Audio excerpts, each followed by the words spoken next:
বিসমিল্লাহির রহমানির রহিম। সম্মানিত ভিউয়ার্স, আমার দেশ ও দেশের বাইরের বন্ধুগণ সকলের প্রতি রইল আমার সালাম। আসসালামু আলাইকুম। আজকে আমার প্রতিবদ্ধ বিষয় থাকবে ট্যাংরা মাছ নিয়ে। ট্যাংরা মাছকে কীভাবে আমরা চাষে দিব, ট্যাংরা মাছ চাষে দিই কীভাবে সহজে আমরা বাজারজাত করতে পারবো, কীভাবে আমরা ট্যাংরা মাছকে বিক্রি করতে পারবো, সেই বিষয়ে আজকে আমার প্রতিবদ্ধ বিষয়। এখন ট্যাংরা মাছ কীভাবে আমরা বাজারজাত করব আর ট্যাংরা মাছ কীভাবে পুকুরে ছাড়বো, কয় হাজার লাইনের মাছ আমরা পুকুরে ছাড়বো, এটা আমাদের জানার বিষয়।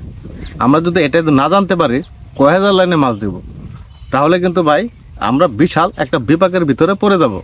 এখন বিপাকের ভিতরে কি, বিপাকের ভিতরে বলতে এটাই, আমরা যদি 8,000 কেজি 7,000 কেজি ট্যাংরা মাছ যদি কিনে এনে পুকুরে চাষে দিয়ে দেই, তাহলে কিন্তু আমরা যদি মনে করি একটা সাপোজ এক্সাম্পল একটা কথা দিচ্ছি, সেটা হলো 8,000 কেজি আপনি 1 লক্ষ মাছ কিনে আনলেন। 1 লক্ষ মাছ কিনে আনার পর যদি আপনি পুকুরে চাষে দিয়ে দেন 8,000 অথবা 7,000 কেজির মাছ, আপনি শেষ পর্যন্ত এখানে মাছ পাবেন 8,000 কেজির মাছ এখানে পাবেন সর্বোচ্চ আপনার 1 লাখ থেকে 50,000, আর 50,000 মিস হয়ে যাবে। কারণ এটা পিচি মাছ, ধানি মাছ। এই ধানি মাছটা আপনার পুকুরে কেটে যাবে। এখন এই ধানি মাছটা যেন আপনার পুকুরে না কাটে, তার জন্য আলাদা একটা ব্যবস্থা আছে। সেই ব্যবস্থাটা হলো, আপনি যদি এই ধানি মাছটা কিনে আনেন, তাহলে কোনো একটা ছোটো পুকুরে আগে নার্সিং করবেন। যদি ছোটো পুকুরে নার্সিং করতে পারেন তাহলে আপনার জন্য সম্ভব। আপনি নার্সিং করে 1,000 অথবা 1,200 কেজি যখন আসবে তখন আপনার চাষে দিবেন, তাহলে আপনার মাছ সঠিক পাবেন।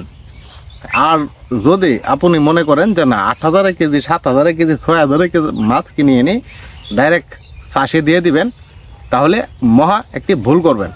এমন কাজ কখনোই করবেন না। আর যদি খাবার দাবার কিভাবে দিবেন, এখন খাবার দাবারের যে বিষয়টা হলো, খাবার কিভাবে দেবেন, 6,000 7,000 5,000 কেজির মাছকে কিন্তু পাউডার 10 কেজির পাউডার প্যাকেট থাকে। এই পাউডারের প্যাকেট লুলিয়ে ভিজে ছিটিয়ে দিতে হয়।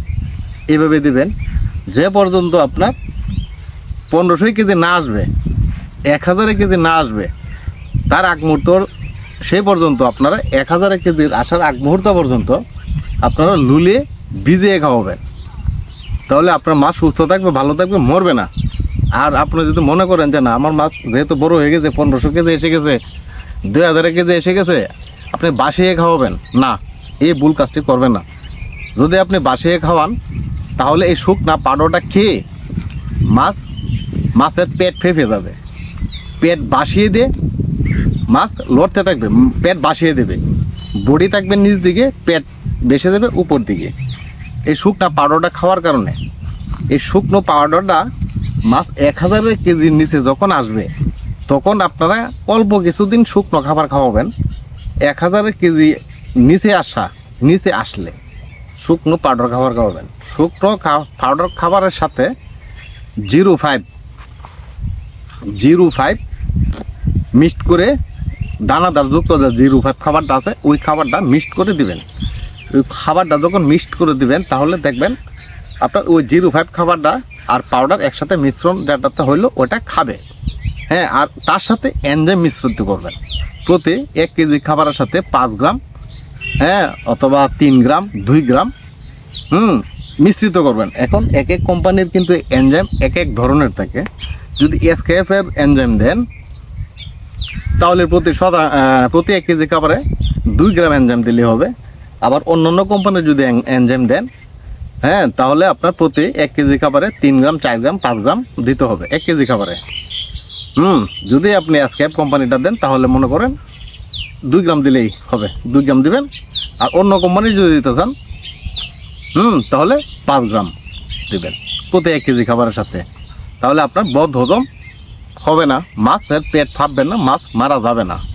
কিন্তু আমি একটা সাবধান করে দেই, এটাই যে আপনারা পাউডার খাবার বাসিয়ে দিয়ে বেশি দিন খাওয়াবেন না। পাউডার বেশি যখন দিবেন তখন ওই কাঁচা পাউডারটা খাওয়ানোর ফলে আপনার অনেক মাছ মারা যাবে। কিন্তু একসাথে সকল মাছ মারা যাবে না, একটা দুটো করে মাছ মরতে মরতে কিন্তু অনেক মাছ মারা যায়।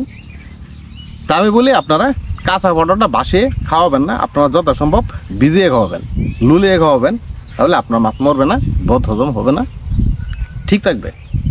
আচ্ছা, 0.5 খাবার দরাবেন, এনজাইম সাথে মিশ্রিত করবেন, পুকুরের জীবাণুমুক্ত রাখবেন, পুকুরের তলানিতে যেন গ্যাস না হয় সেদিকে লক্ষ্য রাখবেন, পানির পিএইচ যেন ঠিক থাকে সেদিকে লক্ষ্য রাখবেন। সকল কিছু ঠিক রেখে যদি আপনারা এই ট্যাংরা মাছটা চাষ করতে পারেন তাহলে ইনশাল্লাহ আপনাদের ট্যাংরা মাছে সফলতা আসবে। আর ট্যাংরা মাছের কিন্তু যেমন শিং মাছের অনেক প্যারা, গুলশা মাছেরও প্যারা নাই এমন না, গুলশা মাছেরও প্যারা আছে, কিন্তু চাষটা যারা করতে পারে তাদের জন্য সহজ, আর যারা করতে পারে না তাদের জন্য অনেক কঠিন। কিন্তু আমি বলি আমার ভিডিও আপনারা না দেখেন, আর অন্য আরও অনেক আমার মতন ভাইরা আছে, তাদের ভিডিও দেখে একটু সাধারণ জ্ঞান নিয়ে নেবেন। সাধারণ জ্ঞান নেওয়ার পর আপনারা মাছ চাষ করবেন, তাহলে আপনাদের কোনো ক্ষতি হবে না, আপনারা ভুল হবে না। আর কখনো ভুল কাজ করবেন না কোনো কিছু একটি করার আগে। আমি কিন্তু আমার সাবস্ক্রাইবার ভাই যারা আছেন প্রত্যেকের সাথে কিন্তু আমি কথা বলার চেষ্টা করি। আমাকে আপনারা যদি কোনো জায়গায় কোনো সমস্যা হয় আমার কমেন্ট বক্সে কমেন্ট করবেন, আমি সাথে সাথে আপনাদের কমেন্টের জবাব দেব। এই কমেন্টের জন্য আপনাদের জন্য দুয়ার খোলা রইল, যখন ইচ্ছা তখন কমেন্ট করবেন, আমি আপনাদের কমেন্টের উত্তর ইনশাল্লাহ দিব। আমি আপনাদের কমেন্টের উত্তর দেওয়ার জন্য আমি প্রস্তুত। আমি এইভাবে বলি কেন, আমি একজন চাষি, আমি আরেক চাষি ভাইয়ের দুঃখ দুর্দশা কষ্ট আমি বুঝি, কারণ আমি অনেক কষ্ট পেয়েছি, অনেক দুঃখ পেয়েছি। আমি যখন চাষ করেছি তখন আমি কোনো সঙ্গী পাই নাই, আমি কোনো হেল্প পাই নাই, তাই আমি আমার মাধ্যমে যারা নতুন উদ্যোক্তা অথবা পুরাতন যারা আছেন, আমার জানা বিষয়গুলো প্রত্যেকের সাথে আমি শেয়ার করতে চাই, যেন আমার চাষি ভাইয়েরা সঠিকভাবে সফলতা নিয়ে আসতে পারে। সেই জন্য আমি যখন চাষ করেছি তখন আমি কারো কাছে পরামর্শ করতে পারি না, তখন চাষি ছিল না, চাষি খুব কম ছিল, বাংলা মাছের চাষি ছিল, পাঙ্গাস মাছের চাষি ছিল, কিন্তু ক্যাটফিশ জাতীয় মাছের চাষি খুবই কম ছিল। তাই আমার মাছ চাষ করতে লাভও হয়েছে, লসও হয়েছে। আমি শিং মাছ 24,000 টাকা মনও কিন্তু বিক্রি করেছি, আর এখন শিং মাছ 6,000-7,000 টাকা মন। আর যখন আমি 24,000 টাকা মন বিক্রি করেছি তখন কিন্তু ভাই আপনার 30টা কেজি, আর এখন 8টা কেজি মাছও বাজারে খায় না, শিং মাছ খায় না। তাহলে দেখেন কতটুক মাছটা মানে চাষ করতে করতে মানুষ মানে ঘরে ঘরে এখন চাষি, আর তখন কিন্তু ঘরে ঘরে চাষি ছিল না, বিদায় আমি কারো কাছে পরামর্শ করতে পারি নাই। কিন্তু আপনাদের জন্য এখন সহজ হয়ে গেছে।